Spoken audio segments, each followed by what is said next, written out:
世界係冇後悔嘅。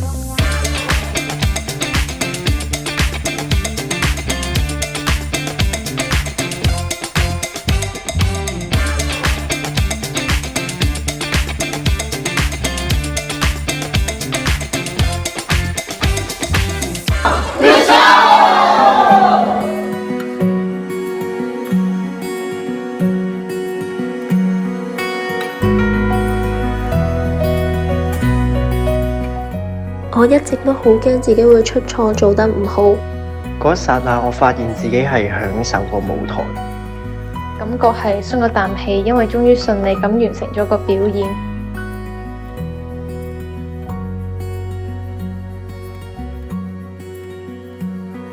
我好感謝我嘅隊友同埋台下觀眾，亦都好感謝自己啦。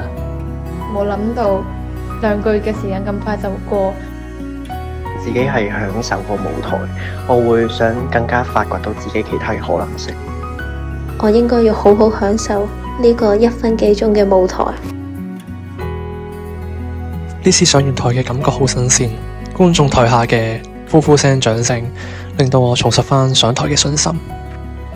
我哋可以做嘅呢，就係為你搭台，為你搭台有平台等佢哋去 celebrate 佢哋嘅 gifts、talents。